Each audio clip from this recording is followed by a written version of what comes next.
Halo, Assalamualaikum warahmatullahi wabarakatuh. Berjumpa lagi dengan saya Arif Setiono. Pada video kali ini saya akan membahas materi tentang sistem reproduksi pada manusia. Untuk mengetahui lebih lanjut, apa itu sistem reproduksi pada manusia, marilah kita sama-sama saksikan tayangan berikut ini. Sebagai informasi tambahan, video ini bertujuan untuk edukasi dan juga sebagai sarana atau sumber informasi, dan di dalam video ini tidak ada sedikit pun unsur pornografi. Maka dari itu, adik-adik, marilah saksikan tayangan berikut ini dengan penuh bijaksana. Pada setiap pembelajaran, pasti memiliki tujuannya masing-masing. Dan di sini, mengapa kita belajar tentang sistem reproduksi pada manusia, yaitu pasti memiliki tujuannya. Adapun tujuannya adalah sebagai berikut.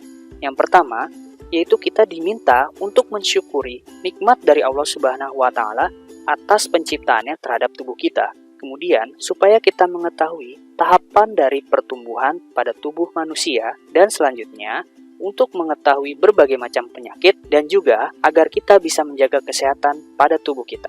Dan itulah tujuan dari pembelajaran kita pada hari ini. Untuk itu, pesan saya adik-adik, marilah sama-sama kita saksikan tayangan berikut ini dengan penuh bijaksana, dan juga jangan lupa tayangan ini bertujuan untuk memberikan informasi dan juga sumber edukasi untuk adik-adik semua. Sistem reproduksi pada manusia merupakan perkembangbiakan untuk melahirkan keturunan, di mana sistem reproduksi pada manusia melibatkan dua jenis organ reproduksi, yaitu jenis laki-laki dan juga jenis perempuan, yang dimana proses itu disebut sebagai kopulasi yang terjadi secara fertilisasi internal. Dari kedua jenis organ tersebut dibagi lagi menjadi dua bagian. Yang pertama itu adalah bagian eksternal, dan yang kedua adalah bagian internal. Adik-adik, pada video pertama, saya akan membahas materi tentang organ reproduksi pada laki-laki atau pada pria, bagian eksternal dan juga bagian internal. Adapun tayangannya adalah sebagai berikut. Yang pertama, organ reproduksi pria, bagian eksternal atau bagian luar. Organ reproduksi pria bagian eksternal yaitu dibagi menjadi dua jenis. Yang pertama itu adalah penis, dan yang kedua itu adalah skrotum. Penis termasuk organ reproduksi luar yang berfungsi sebagai jalan keluarnya sel reproduksi dan juga urin keluar tubuh kita. Pada penis itu sendiri terdiri dari beberapa bagian. Yang pertama adalah jaringan erektil. Jaringan erektil ini sangat berperan penting dalam proses penerimaan rangsangan yang terjadi pada saat proses kopulasi, yang dimana proses tersebut terjadi secara fertilisasi internal.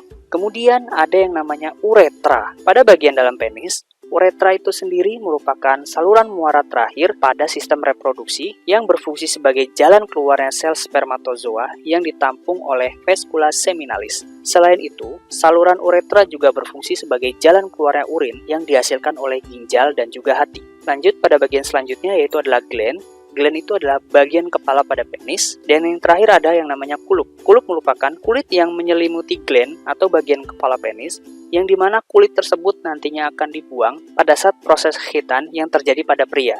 Pada bagian selanjutnya yaitu adalah skrotum. Skrotum termasuk organ reproduksi luar pada laki-laki yang terdiri atas dua buah. Skrotum itu sendiri berfungsi sebagai tempat bergantungnya testis dan juga melindungi testis dari lingkungan luar. Skrotum berperan penting untuk menjaga suhu agar tetap hangat sebagai kondisi terbaik untuk memproduksi sel reproduksi yang melibatkan otot kremaster. Adik-adik, ini merupakan organ reproduksi laki-laki bagian eksternal, yang dimana organ tersebut terdiri dari dua jenis, yaitu penis dan juga skrotum. Selanjutnya yaitu organ reproduksi pria bagian internal atau bagian dalam, yaitu sebagai berikut. Yang pertama itu ada yang namanya kandung kemih.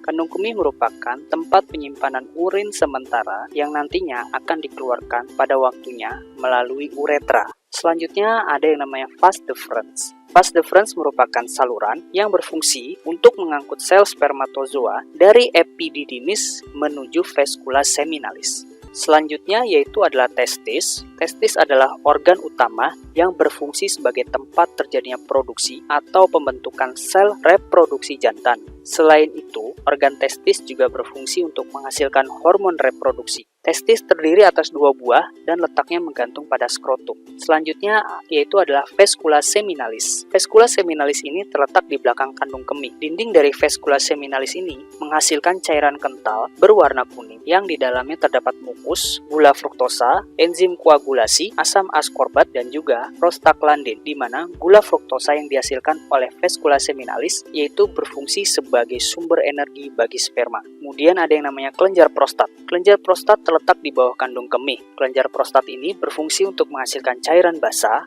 atau cairan semen untuk melindungi sel sperma dari gangguan luar. Kelenjar prostat merupakan pertemuan antara saluran uretra dengan vas deferens. Selanjutnya yaitu adalah kelenjar Chopper atau kelenjar Bolbueretra, di mana letaknya itu berada di bawah kelenjar prostat. Kelenjar ini berfungsi untuk menghasilkan lendir yang bersifat alkalis yang dibutuhkan untuk menetralkan urin yang tersisa dalam saluran kandung kemih sehingga dapat menjaga kerusakan sperma akibat lingkungan yang terlalu asam. Dan yang terakhir ada yang namanya epididymis. Epididymis merupakan saluran yang berkelok-kelok yang memiliki panjang sekitar 7 meter. Epididymis ini menghubungkan organ testis dan vas deferens. Fungsi utama dari saluran epididymis yaitu sebagai tempat untuk menampung sementara sel spermatozoa dan juga sebagai tempat pematangan sel spermatozoa. Adik-adik, itu tadi adalah pembahasan tentang organ reproduksi pria, bagian eksternal dan juga bagian internal. Pada tayangan selanjutnya, saya akan menampilkan organ reproduksi pria, baik itu bagian eksternal dan juga bagian internal yang dipaparkan secara tampak depan. Maka dari itu, simaklah baik-baik tayangan tersebut.